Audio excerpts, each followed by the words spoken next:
एक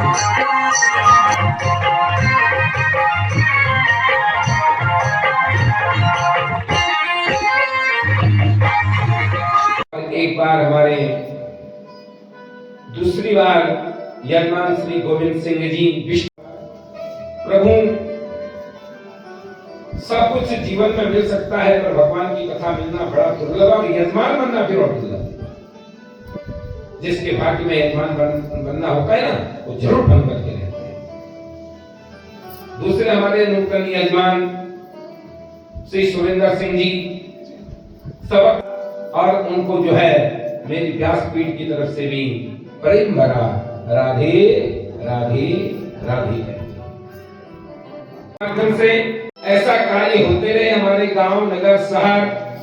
आज तक तो तूने निभाया, कल भी निभा देना, तेरी बड़ी कृपा है बस।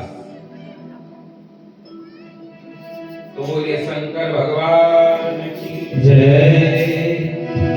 और मेरा आपकी कृपा से सब काम हो गया है। मेरा आपकी कृपा से सब काम हो गया है। मेरा आपकी कृपा से सब काम हो रहा है। करते हो मेरे भोले, करते हो मेरे भोले, मेरा नाम हो रहा है। मेरा नाम हो रहा है। मेरा आपकी कृपा से सब काम हो रहा है। मेरा आपकी कृपा से सब काम हो रहा है। हे हरि जय हो। बहुत ही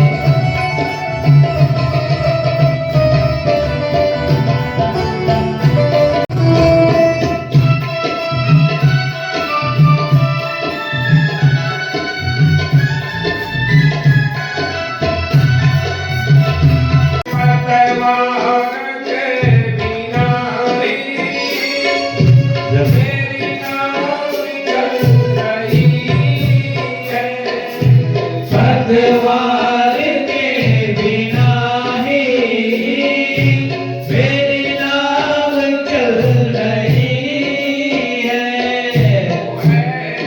हैरान है जमाना,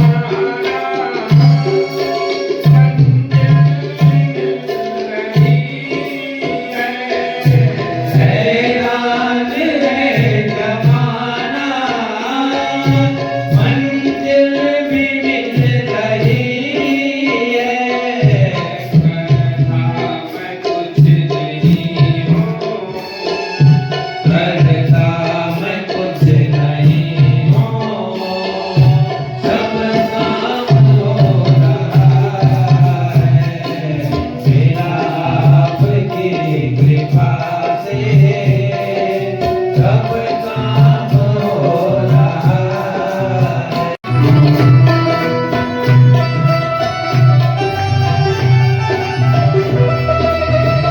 हे हरि जय हो।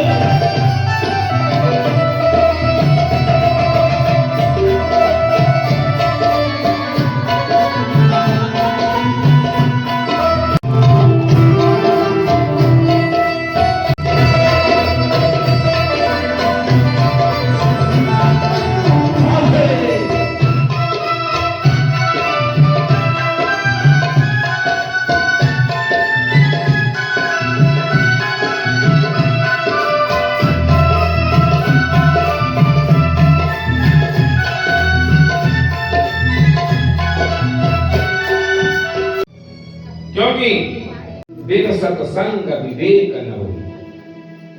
सत्संग कहां से प्राप्त होता है, उसकी शुरुआत कहां से होती है? भगवान की कथा से। बिनु सत्संग विवेक न होई, बिगड़ सत्संग के विवेक जागृत होता है, ज्ञान जागृत नहीं होता है। और ज्ञान जागृत कब होता है? राम कृपा बिनु सुलभ न सोई।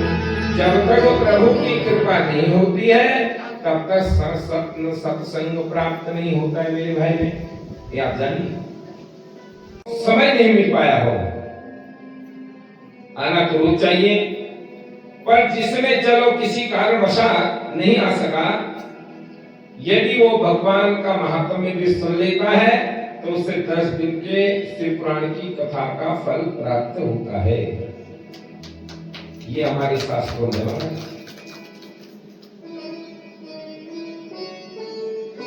तो आइए कथा में ले चले आपको। अब आद्यंत मंगलम अजात समानुभाव मान्यं तमेश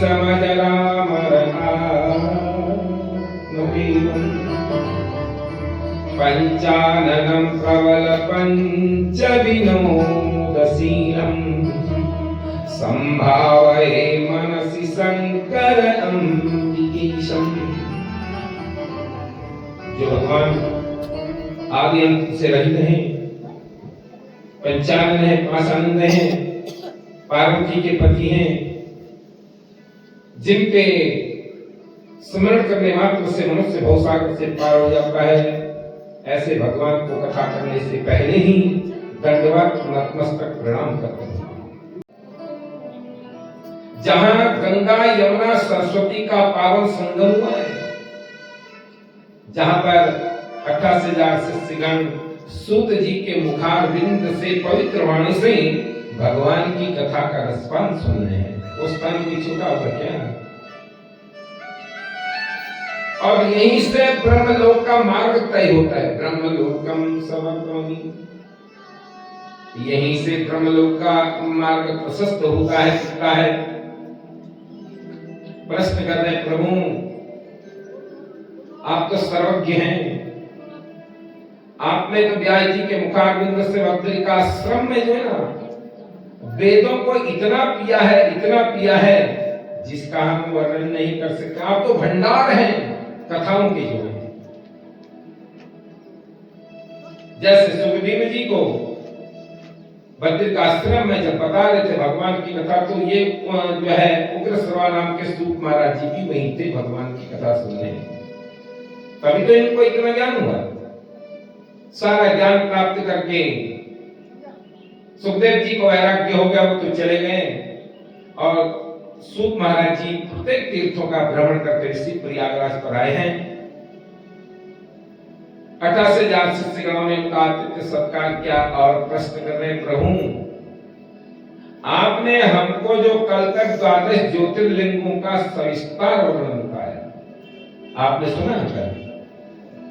सौराष्ट्रे सोमनाथम च श्रीशैल हेमल्लिकार्जुनम ओजैन्यं अहंकार ओंकार महेश्वरम परल्यां वैद्यनाथं च डाकिन्यां भीमशंकरं सेतुवन्दे पुराणैः नागैः सन्तापानि वाराणस्यां विश्वेशं त्र्यम्बकं गौतमी तटे हिमालये तु केदारं भुस्मेशं च शिवालये एतानि ज्योतिर्लिङ्गानि सायं प्रातः पठेत् नरः सप्तजन्म कृतं पापं सम्रणेन विनाश्यति।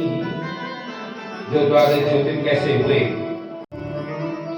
शिवरात्रि का व्रत हो, चाहे आप शिव पूजन करते हो, कितना समय तक लेना चाहिए, क्या लेना चाहिए? असमर्थता है तो फिर कैसे उसका उद्यापन करना चाहिए? और शिव देवता साक्षात शिव जो है निश्चय ही प्रसन्न होते हैं। ये हम आपसे पूछना चाहते हैं कि भक्त से आदर सहित जो है शिवरात्रि के उद्यापन को हमें सुनना है, जिसके करने से वह व्रत निश्चित ही पूर्ण हो जाता है। शुभ शिवरात्रि का व्रत ये हम आपके द्वारा सुनना चाहते हैं। जब ये कहा चतुर, एक से एक विद्वान आए हैं। जहां राजा जनक विद्वान सबको बिठाया है। अष्टावक्र भी मां के गर्भ में है। अष्टावक्र के पिता भी जाकर के राजा जनक के यहाँ कथा सुनाने चले। उन्होंने कहा हम भी कुछ सुनाए भाई। सबने सुनाया, किसने आधा सुनाया, किसने पूरा सुनाया। अष्टावक्र जी बहुत विद्वान थे, उनके पिता, और उन्होंने कहा तो मुझे भी आज्ञा कुछ कहने की। उन्होंने कहा कहिए। प्रारंभ हुआ, सटीक उत्तर दे रहे विद्वान लोग बैठे ना, वहां तो गलती भी नहीं कर सकते। आप कहते नहीं विद्वानों के बीच में कहीं नहीं। एक प्रश्न ऐसा आया, ऐसा प्रश्न क्या विद्वानों ने कि अष्टावक्र जी के पिताजी को वहां रुक जाना पड़ा। प्रश्न भी कर रहे हैं, प्रश्न का जैसे ही गलत उत्तर दे रहे थे तो बेटा गर्भ में ही है, वहीं से अपने पिता को डांट फटकार लगा दी। पिताजी नहीं, चुप रहना। पिताजी को आया क्रोध। अष्टावक्र जी के पिताजी ने जाकर के जो उठाया जल हाथ में और अपने पुत्र को श्राप दे दिया, बेटे इतनी टेढ़ी बातें तू गर्भ में ही कर रहा है, जो आएगा तो फिर क्या होगा। जा तू 3 अंगों से टेढ़ा हो जाए। 8 अंगों से, 8 अंगों से तू यह टेढ़ा हो जाएगा। बालक जन्मा, 8 अंगों से टेढ़ा हुआ, बहुत विद्वान रहा। प्रश्न रुका है राजा जनक के यहाँ पर जो है, सीधे वहां गए राजा जनक के यहाँ। सारी दिव्य सभा बैठी है। अष्टावक्र जी को जब देखा तो वहां के विद्वान हंसने लगे। अरे रे रे रे, ये 8 अंगों का जिसका अपना ही शरीर ठीक नहीं, ये उत्तर क्या बताएगा, ये क्या देगा उत्तर।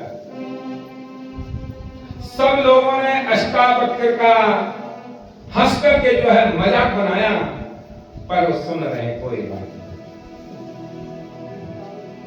अपमान में ही सम्मान है मेरे भाई बहन। बैठ गए और जो राजा जनक विदे हैं, उनका शरीर जिनका अपना भी शरीर नहीं है, आनंद ले रहे हैं। अष्टावक्र जी को बिठाया, सब लोग बैठ गए, विद्वान लोग जो हैं। उन्होंने कहा राजा जनक, ये इतनी बड़ी सभा में जो तुम्हारे यहाँ विद्वान लोग आए ना, ये सब क्या है, चमार है। अब जिस विद्वान को चमार कहेगा तो वो क्या सोचेगा, होता हूं। विद्वान बौखलाने लगे, राजा जनक सब देख रहे हैं क्या होता है। उन्होंने कहा प्रभु, राजा जनक इतना बड़ा दिव्य मेरा धर्म सभा लगी है, इससे विद्वान आए, आपने इनको चमार कह दिया। हमने कहा इनको ज्ञान उसका नहीं है, भगवान के विषय का ज्ञान कहीं नहीं है। इनको ज्ञान इतना ही है कि मेरा चमड़ा देखा इन्होंने, तब इन्होंने मेरे कहा 8 अंगों से टेढ़ा है। इन्होंने मेरे अंग की परीक्षा की, इनको ज्ञान नहीं है। स्थिति बदल रही थी, संभाला, कथा चली। विद्वान लोगों ने कहा फिर महाराज, अब उन्होंने अपना अपमान सहन नहीं कर पाया। उन्होंने कहा कि ये बताओ राजा जनक को आप 2 बजे कथा क्यों सुनाते हैं, हमको इसका अर्थ बताओ।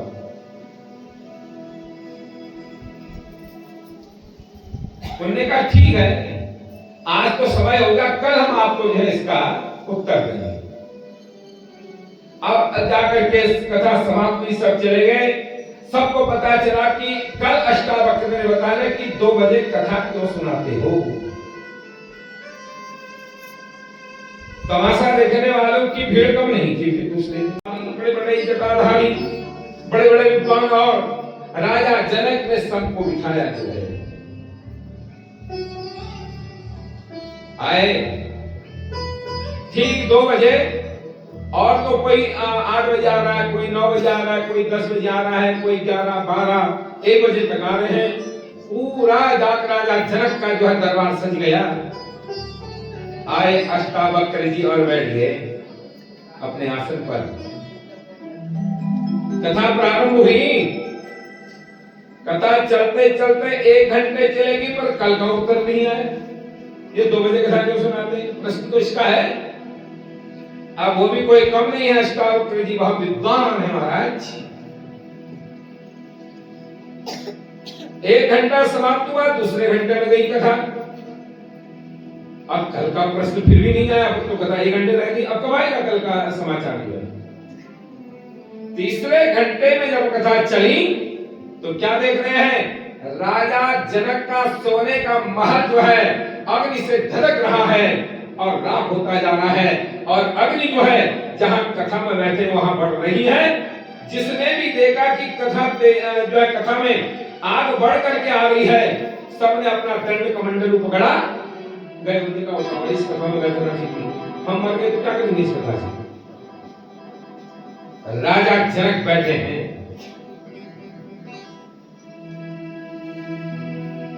राजा जनक नहीं उठे। लोग कह रहे हैं ये कैसा जनक है भाई, घर में आग लगी है, खाक हो गया घर, और आग घर को आ रही है और फिर भी बैठा है। पर राजा जनक क्या सोच रहे हैं? उन्होंने कहा कोई बात नहीं मेरे भाई बहन, ये सोने का महल है ना, ये सोने का महल आग जो है खाक हो गया और राख हो गया, तो ये कल भी बन जाएगा। इसको मैं कल पूर्ण कर दूंगा, बना दूंगा, जो है सोने जैसा बना दूंगा जैसा था। पर अष्टावक्र के मुंह से यदि कथा 1 सेकंड भी निकल गई तो फिर जाकर के जो है जीवन बेकार हो गया।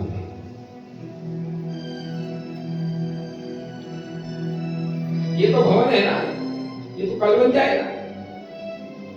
अष्टावक्र की कथा जो कल की वास्तव नहीं मिलेगी ना। फिर सब विद्वान बाहर आ गए, देखा न तो भवन पर आग लग रही है, न वो आग बढ़ रही है। आगे सब फिर कथा में, कथा 3 घंटे चली। अष्टावक्र जी ने कहा जिस विद्वान को 2 बजे में क्यों सुनाता हूं कथा शंका है तो आइए और मुझसे प्रश्न करिए। जिसकी ताकत अष्टावक्र के सामने आप जानेंगे। सब विद्वान ने कह दिया प्रभु हम कल यहाँ कथा सुनने नहीं आए थे, हम तो आज आपका तमाशा देखने आए थे तो क्या होता है। पर प्रभु धन्य है राजा जनक को, न तो जीवन का प्रवाह किए और न जाकर के भवन का प्रवाह किया। यहाँ सुनने वाला है तो राजा जनक, सुनाने वाले हमको अष्टावक्र जी हैं। कोई कथा सुनने वाले हम नहीं हैं। सबने प्रणाम कर दिया, नतमस्तक किया। तो वही ये कथा ऐसी सुनो कि जैसे कानों में भी आनंद आ जाए और कितने दिन तक कथा याद रहे, ऐसा कर्म करना चाहिए। वही कथा इस पावन प्रांगण पर बता रहे हैं। प्रयागराज में व्रती जो है आलस्य नहीं, भगवान की कथा सुने। जैसे अष्टावक्र जी राजा जनक को कथा सुना रहे हैं। उसके बाद भगवान की वैसे 4 प्रहर की पूजा होती है। ऊपर लट्ठों की बौछार हो रही है और कहने हम तो बड़े भक्त हैं, हम गाय के तो बहुत ही परम भक्त हैं। ऐसे होते गाय की सेवा करना नहीं। यदि हिंदुत्व को बचाना है, बचाना होगा तो हमको गाय की सेवा तो करनी ही होगी और तभी हमारा हिंदुत्व जो है वो जागृत होगा और प्रसन्न होगा। ये मत करिए कि जब तक दूध दिया तब तक दूध पियो, उन्होंने कहा इनको छोड़ दो। ऐसा मत करिए मेरे भाई, कभी जो है ऐसा गलत काम नहीं होनी चाहिए। इसके बाद अपने आचार्य को दान दें। सब ब्राह्मणों को जो आप लाए हैं वो जाकर के ब्राह्मणों को दान दें। चाहे मंदिर हो चाहे कहीं पर जो चढ़ जाता है वो किसी का अधिकार नहीं, ब्राह्मण से अलावा। वस्त्र सहित जो है वस्त्रों का दान करें। और फिर महाप्रभु शिव देवादिदेव के प्रीति हाथ जोड़ करके कंधा झुका करके गदगद पानी से, हे प्रभु हे महादेव प्रेम शरणागत हे भक्तवत्सल, ये जो व्रत मैंने आज तक किया, चाहे जितना भी समय किया, हे प्रभु मेरे ऊपर आप जो है कृपा दृष्टि बनाए रखें। मैं भक्ति को अनुसरण करके यह आपका व्रत किया है। हे शंकर, यदि इस प्रतिमा जो जंगलों में उनका घर होता है, वो कोई भी उनको जानवर मिले उसे मार करके अपने परिवार का लालन पालन करते हैं। गुरुद्रुह नाम से, उसका नाम गुरुद्रुह था। और प्रसिद्ध कुटुंबी, बलवान, दुष्ट, हत्या आदि बुरे कर्मों में तत्पर रहता था। भील नाम था उसका। नाम कुछ नहीं, जंगल में जाता था धनुष बाण लेकर के। गुरुद्रुह जो है भील, वहां जो भी जानवर मिले, जंगली जानवर, उनको मार करके जो है अपने परिवार का लालन पालन करता था। अब बचपन में ही कभी आदत पड़ गई, बचपन भी गया, यौवन भी गया, वृद्धावस्था सामने खड़ी है। उसने बालकपन में से लेकर के अभी तक कोई शुभ कर्म कहीं नहीं किया, न कभी भगवान की कथा सुनी, न भगवान का स्तवन किया, न कभी कोई सत्संगत में गया कि जिससे उसकी बुद्धि सुधर जाए। उसका काम यह है कि जाना है और मारना और लड़ना और खाना है, बस कुछ नहीं। उसका समय बीत गया ऐसे ही। कोई न सत्संगति है, क्योंकि सत्संगत में जाकर हो सकता है उसकी बुद्धि थोड़ी सुधर जाए, पर ऐसा भी नहीं किया। इसी वास्ते कहते हैं, जिसको जीवन में मिला सत्संग, सत्संग से गढ़ है। गुरुदेव को मिला नहीं ऐसा जो है। कहते हैं, जिसको जीवन में मिला सत्संग है, जिसको जीवन में मिला सत्संग है, उसे हर घड़ी आनंद ही आनंद है, उसे हर घड़ी आनंद ही आनंद है। संबंध है जिसका हरि से जुड़ा संबंध है, उसे हर घड़ी आनंद ही आनंद है, उसे हर घड़ी आनंद ही आनंद है।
जय हो। पर ऐसा गुरुद्रोह इतना ही है, उठो जंगल में जाओ, जानवर को मारो और अपने परिवार का पालन करो। समय व्यतीत होगा, शिवरात्रि का दिन था, दुष्ट आत्मा को कोई पता नहीं है, क्योंकि उसने समाज को देखा ही नहीं है, उसका काम एक ही है। उसी समय उसके माता पिता स्त्री ने उससे कहा, देख बेटे, हम कल रात से कोई खाए नहीं, भूखे प्यासे हैं, व्याकुल हमें भोजन दे, ये तेरा कर्तव्य है। बहुत दुख हुआ उसे, ऐसी प्रार्थना सुनकर के वो फिर धनुष लेकर के मर्ग में निकल गया। ये पता नहीं किस शिवरात्रि का दिन है। देवयोग से देवयोगा तदा तेन न प्राप्तं किंचिदेव हि अस्तं प्राप्तो सदा सूर्य सवेदो खमुपा। सुबह से शाम तक गया और तो समय मिल ही आता था कोई जानवर, पर उस दिन जानवर नहीं मिला। सुबह से शाम तक तड़प गया, बिगर मर्ग मारे जाऊंगा नहीं। मर्ग ले रखा है, पानी का लोटा खप्पर हाथ में है, जहां जल से भर करके ले जाऊं, प्यास लगे तो पे। उसे उस दिन कहीं जाकर के कुछ नहीं मिला, सूर्यास्त होने जा रहा था। सूर्य भगवान उसकी माते बड़ा हुआ, अब मैं क्या करूं, कहां जाऊं, आज मुझे कुछ भी भोजन में नहीं मिला। मेरे घर में जो बालक हैं उनको कहा माता पिता को क्या भोजन करो, ये मन में विचार। और मेरी स्त्री जो है ना, वो संतान देने वाली है, उसके लिए तो मुझे कुछ ना कुछ ले जाना ही पड़ेगा, नहीं तो गर्भ का बच्चा मर जाएगा। रात्रि होगी, पास में क्या देख रहा है, एक बिल्लू पत्र है, बिल्लू पत्र के नीचे भगवान शंकर जी का जो है लिंग रखा है। उसे क्या पता, ये बेलपत्री है, ये शिव जी हैं, उसने कभी देखा ही नहीं, सत्संगत किए ही नहीं। उसने विचार तो लगाया, उन्होंने कहा इस बेलपत्री के वृक्ष पर जाएंगे, नीचे तालाब भी है ये पानी का, उसके बाद यहाँ कोई न कोई जानवर पानी पीने जरूर आएगा। और वो आया और मैंने उसे बाण मारा और ले गया। बुद्धि देखो, बुद्धि इतनी तीव्र है वैसे।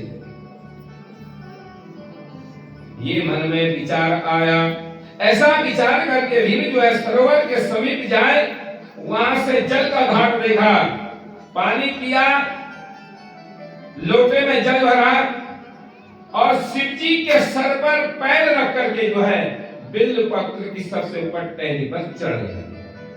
और 6 बजे है, भगवान जी के प्रथम प्रहर की पूजा होगी, बैठ गया। ऐसा करते करते 6 बज गया और मन में विचार कर रहा है, कदा यस्यामि कश्चिद्वे, पेट पर चढ़ा है, कब कोई जीव यहाँ आवे और पानी पिए और उसे मैं मारूं। ऐसा करते करते भूखा प्यासा ज्ञान जो है पहला रात्रि जाकर के व्यतीत कर दिया। ठीक 6 बजे की हिरणी आए, हृष्ट पुष्ट जो है, उन्होंने कहा बुद्धि है ना, देखो पानी चले तो आएगा। आई हिरणी, बहुत हुई आई, अंधेरी रात है, रात्रि का पहला प्रहर जो हिरणी प्यास से आकुलचित होकर के जो है हाँकती हुई तालाब के पास आई। मृगे को देख करके प्रसन्न हो गया, उन्होंने कहा अब आया शिकार, अब मारूंगा, फिर कल सुबह होगी तो फिर अपने सीधे जो है घर को जाऊंगा। ऐसा मन में विचार आ रहा है। जैसे ही हिरनी ने पानी में मुंह डाला, उसने का मौका अच्छा है, नहीं तो हिरनी तो यूं चली जाए कहां का कहां, थोड़ी सा भी कहीं कुछ देखे। उसने अपने धनुष बाण उठाया, धनुष बाण उठा करके जो है लोटे से थोड़ा जल गिरा और 2-3 बेलपत्री जिस पर सर रखने दिया, पैर रख कर गया था उसके ऊपर, ठीक भोलेनाथ के ऊपर उसका जो है जल और बेलपत्री चढ़ गई, जो शिव जी का लिंग है। इस प्रकार भोलेनाथ की प्रथम प्रहर की पूजा तो होगी, उसके 100 में से 25% पाप जो है दूर होगा, 75। उसके धनुष के शब्द को सुनकर के हृदय में तो कोई कम नहीं है भाई। हिरण्य ने कहा तेरी मौत आ गई, अब तू बच्चों को छोड़ करके आई, नन्ना जो है कहीं मार दे तो बच्चों का क्या होगा।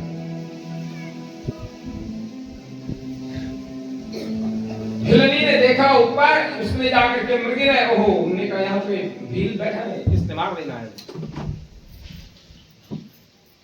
इसलिए हमें मारना ही मारना है। हिरण्य ने जाकर के देखा और व्याध से प्रार्थना कर रहे हैं जो है, और कह दिया है कुटुंबम, मेरी कुटुंब की तृप्ति होगी। उसका वचन सुनकर के गए कठिन दुष्ट हृदय वाला हिरण्य ने सोचा अब क्या किया, ये मार देगा। कह दिया उस भील से, अरे भील मैं क्या करूं, कहां जाऊं, कोई उपाय तो कर ही देते हैं, हम लगे आपकी तो लग ही गया, न लगा तो फिर वो देखेंगे।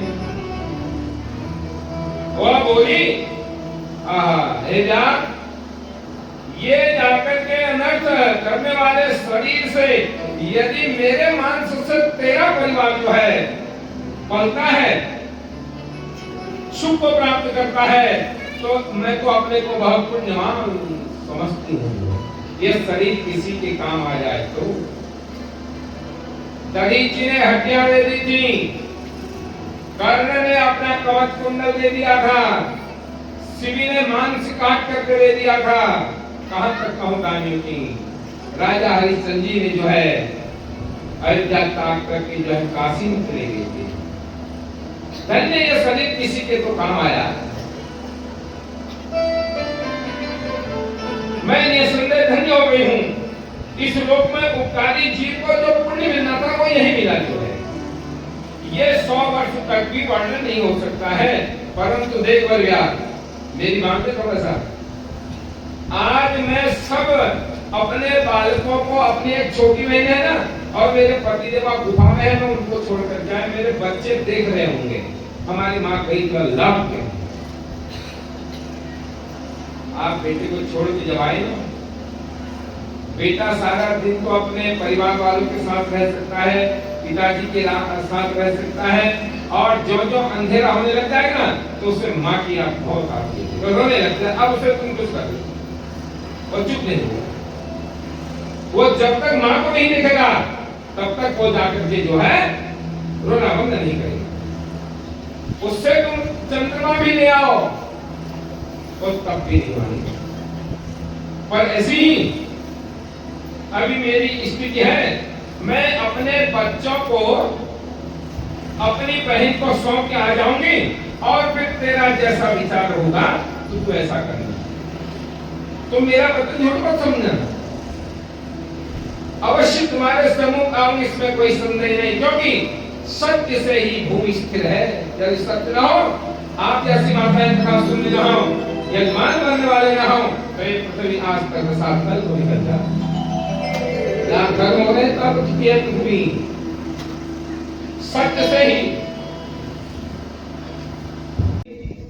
समुद्र में जल है, सत्य से ही जल की धारा है। गंगा जी आ गई हैं, पहाड़ों से जल निकल रहा है। मृगी के ऐसा कहने पर उस व्याध ने उसका वचन नहीं माना। अरे वाह, मृत्यु के मुंह में सब ऐसे ही कहते आकर के जो भयभीत हुई। तू एक बात सुन ले, मैं सबक कहती हूँ, यदि घर जाकर के ना आओ तो तब बताना। वेद के बेचने वालों को जो पाप लगता है वो मुझे लग जाए। 3 काल संध्या में करने वाले ब्राह्मण को जो पाप लगता है मुझे लग जाए, तो बता क्या करूं। ऐसा विश्वास दिलाया तो क्या हुआ, तब तक जाकर के जो है उसको विश्वास हो गया कह तो नहीं है। उसने कहा आएगी ना, उन्होंने कहा जरूर। बस उसने जल पिया और हिरणी अपने बच्चों के साथ चली। 1 घंटा हो गया, 2 घंटे हो गए, 3 घंटे हो गए, 10 बज गए, नहीं आया जो है वो हिरणी। और उसने कहा तूने आया हुआ तो छोड़ दिया हाथ से।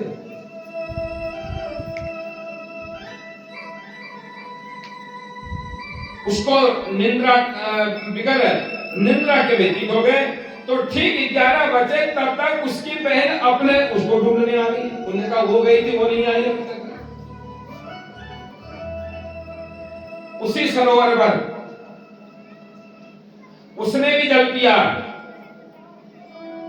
जैसे ही जल पिया था उसकी बहन ने, उसने उठाया ऊपर से जाकर के जो है धनुष और बाण उठाया, तो 1-2 बेलपत्री गिर गए और अनजाने में ऊपर से जाकर के लोटे से जल गिरा, तो जिस पर पैर रखा था उसी भोलेनाथ के ऊपर जो है वो गिर गया। भगवान की दूसरे प्रहर की पूजा समाप्त हो गई, अनजाने में कर रहा, उसे पता नहीं है। और उसके जो है 100 में से 50% पाप भगवान भोलेनाथ ने दूर कर दिया। यह है भगवान का फल। वो व्याधि को सुख देने वाला, दूसरे प्रहर की जो पूजा है वो शिव का पूजन सुख को देने वाला है। तब वह हिरणी ने देखा ऊपर हलचल। उन्होंने कहा व्याध क्या करेगा? उन्होंने कहा तेरे को जो है मुझे मारना है, मैं धन्य हूं, मेरा जीवन धारण सफल हो गया है। इस अनित्य शरीर से मैं कोई उपकार हो जाए तो बड़ा है, क्योंकि इस शरीर से कोई अच्छा करना चाहिए। हाथी के दांत के खिलौने बनने भांति भांति, गैडन की खाल कुछ पानी भर लाई है। कहे कवि दया राम राम के भजन बिनो, मानव की देह कुछ काम में आई है। हाथी मर जाता है तो करोड़ों का होता है। खाल दांत, हाथी के दांत के खिलौने बने भांति भांति, गैडन की खाल कुछ पानी भर लाई है। गैडे की खाल जो है जानते हैं आप, उस पर पानी रखो तो महीनों गल जाता है। महीनों उसमें जाकर के जल पी सकते हैं। उसके बाद मेरे भाई बहन कहे कवि दया राम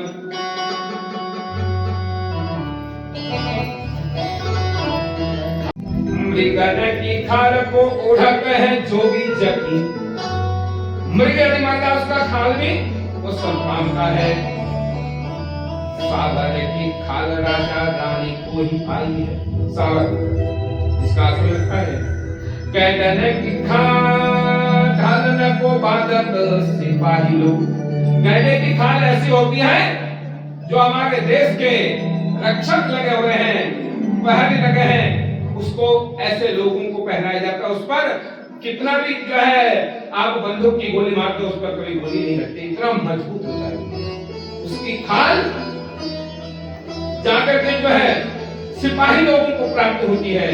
राम राम के भजन बिनु, मानव की देह कुछ काम में आई है। मेरे भाई बहन, इन हड्डियां कोई काम नहीं है। किस काम का है बताइए, जिसको इतना सरल सवाल नहीं हुआ बिगड़ भगवान के भजन का।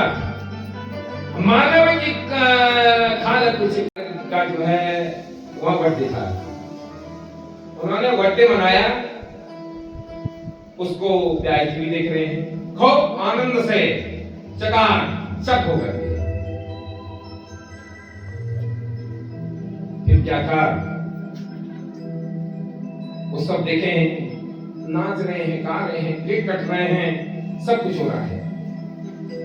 दूसरे दिन प्रातः काल सबने स्नान ध्यान किया, पूजन करवाया ब्राह्मणों के द्वारा, कथा व्यास पीठ पर बैठ गए, आरती की, व्यास जी बैठे थे। 10 मिनट हो गए नहीं बोले, आधा घंटा हो गया नहीं बोले, 1 घंटा हो गया, उनका व्यास जी क्या हो गया, उनका क्या हो गया? तेरे को 4 दिन कथा सुनाते सुनाते मैं थक गया हूं, तूने अभी तक उसका अनुसरण नहीं किया। तेरा ऐसा विचार था तू कहीं और जाकर के जो है बर्थडे मनाएगा, और भगवान के मंच में तू जाकर के बर्थडे मना रहा है। तो मैंने तेरे को जो सिखाया, तूने सीखा क्या पहले ये बता। कथा किसको सुना तेरे को? क्या चीज सुना तूने मेरी कथा में? कोई तो शब्द तेरे दिल दिमाग में बैठे तो तू ऐसा काम नहीं करते इस कथा मंडप में जो तो तेरी पूजा हो रही है। यहाँ उन्होंने कहा कथा नहीं सुनाऊंगा, पाठ करूंगा। मैंने 7 दिन का संकल्प लिया है, 7 दिन का पूरा संकल्प लिया, खाली पाठ किया, हवन किया और वहां से उठे चले गए। दक्षिणा उनका नहीं, ऐसी दक्षिणा भी लेना नहीं चाहता, पकड़ की दक्षिणा नहीं चाहिए। जब मेरी कथा सुनाने के बाद भी तुझे कोई ज्ञान प्राप्त नहीं हुआ तो क्या फायदा है? कोई फायदा नहीं। तो मेरे भाई बहन, कथा ऐसी सुनो जो दिलो दिमाग में घुस जाए। तो मेरे को सब गए हैं पत्नियां और अपना अभी तक नहीं। अब वो कहां गई? वो भी गुफा से उठा, दोनों पत्नियों के खोज में वो भी चले गया। इधर से वो तो अपने जाकर के गुफा में चले गए, इधर से हृष्ट पुष्ट जो है हिरण आ गए। हाँ, उन्होंने कहा और बलवान है, इसको मारेंगे तो इससे फिर क्या होगा, मेरा परिवार तृप्त हो जाएगा। खोजते खोजते आया, उसने देखा पानी का जाकर के तालाब भी है, थोड़ी जल भी पी ले और फिर खोजने के लिए ठीक है। 12-1 बज गया, भगवान के तीसरे प्रहर की पूजा का समय आया और आया वहां पर। व्यास ने देख लिया, प्रसन्न ने कहा अब तो ये चाहे मेरे से कुछ कहे, मैं मार के ही छोड़ूंगा। जब ये कहा, पानी के पास अपना मुंह डाला, ऊपर से उठा धनुष बाण, जैसे धनुष बाण चला रहा था, ऊपर से 2-4 बेलपत्री और पानी के लोटे से थोड़ा जल शिव जी के ऊपर चढ़ गया। भगवान ने 75% पाप जाकर के व्याध के दूर कर दिए। जब मृग ने देखा ऊपर हो, तेरी तो मौत सामने है, अब क्या करेगा? अरे व्याध क्या करना चाह रहा है? तुझे मारूंगा अपने घर, अपने बच्चों का मांस खिलाऊंगा जो है। उसने कहा अब बचा कैसे जाए, कैसे बचा? कहे मेरी प्रतिज्ञा सुन और ध्यान से इसको जो है मैं तेरे को बता रहा हूं। हाँ बताओ क्या कर? ऊपर से जा कह रहा, संझाया मैं तनम धस्त्रे, झगड़ा करने वाले, रोने वाले, उनको जो पाप लगता हो मुझे लग जाए। शिवरात्रि के दिन जो लोग भोजन करते हैं और झूठी गवाही देते हैं, जो पाप उनको लगता है मुझे लग जाएगा ही बस, और क्या कहूंगा। संध्या काल में न करने वाले ब्राह्मण को जो पाप लगे, और जिसका मुख शिव भजन रहित है, जो कभी भगवान का भजन करता ही नहीं है, जो समर्थ होके भी उपकार करने वाला नहीं है, पर्व के दिन बेल तोड़ने वाले, अभक्षा भक्ष को करने वाले, जो पाप मेरे को मुझे लग जाए। मैं तुझे सौगंध लगा रहा हूं, क्योंकि मेरी दोनों पत्नियां और बच्चे हैं, तुमसे बता के तो आऊंगा तो मृत्यु में जा रहा हूं। शिव के बिना पूजे भोजन, रघुकुल रीत चली आई, प्राण जाय पर बचन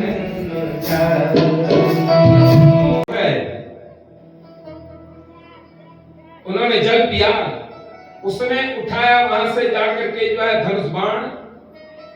चौथे प्रहर की पूजा, भगवान के ऊपर से बेलपत्र गिरे और जल का लोटा खाली हो गया। चौथे प्रहर की पूजा हो गई, भगवान ने व्याध के जो है सारे पापों को काट दिया और वहां से उतरा नीचे। अब जो है धन्य है, हाय हाय, ये मृग धन्य है जो अपने शरीर से परोपकार करने के लिए यहाँ गए, मरने के लिए आ गए। अब मनुष्य जन्म पाने से क्या फल मैंने पाया? मनुष्य जन्म मिला तो क्या किया मैंने? कुछ नहीं किया। और दूसरों को पीड़ा ही नहीं। ये शरीर मुझको जाकर मिला है, धिक्कार है इस शरीर को जो है। नित्य ही अपने पाप करके अपना कुटुंब हाय हाय करके मैंने पाला। मेरी गति क्या होगी? मैं किस गति को जाऊंगा? मैंने जन्म से पाप किए हैं, इस कारण ऐसी चिंता करता हुआ धिक्कार नहीं लगे अपने को। आहा, न तातो न माता, कह रहा है क्या करना, तातो न माता, न पुत्रो न पुत्री, न भृत्यो न भ्राता। तेरा जन्म क्या हो गया? क्या कर दिया तूने? ज्ञात मनुष्य जन्म आकर के अच्छा कर्म नहीं किया। शिव जी उस भील पर प्रसन्न हुए, उसको स्पर्श किया। मैं तेरे इस शिवरात्रि का दिन है आज, तूने अनजाने में मेरे ऊपर जाकर के बेलपत्र और जलाभिषेक किया है। देख व्याधि जो है, अब मेरी कृपा देख, भगवान की कृपा। भगवान क्षण भर में मुक्ति निवारण प्राप्त करके जो है, ऐसा करके शिव जी के चरणों में गिरा, प्रणाम किया। और भगवान उस वक्त जो है भोलेनाथ प्रकट हुए। देखो जरा देखो बोले महाकरिश्मा, देखो जरा देखो